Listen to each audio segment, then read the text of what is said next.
Inaction by Congress gives Cerberus a chance to reload. Hello and welcome to the Deal Report.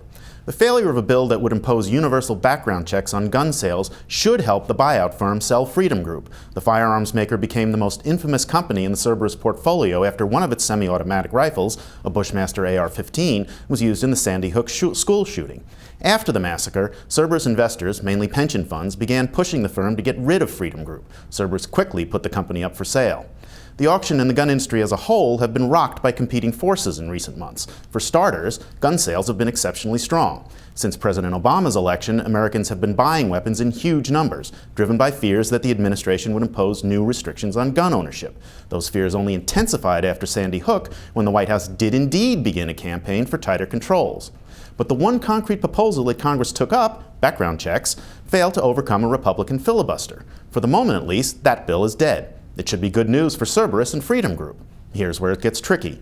Soaring sales numbers generally for companies on the block make them look more attractive. In fact, this week began with the $315 million sale of rifle and shotgun maker Savage Sports.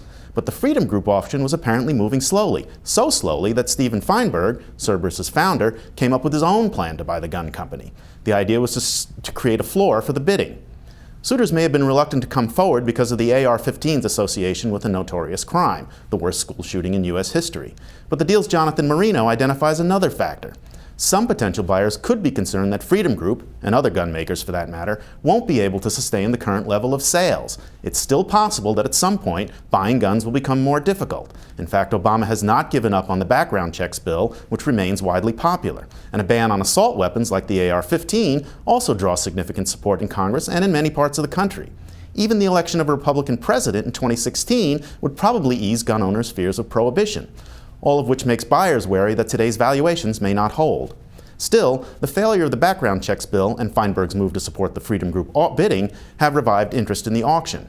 John sources tell him that several parties are expected to compete and the company could fetch $1 billion. For Cerberus, that would be a bullseye.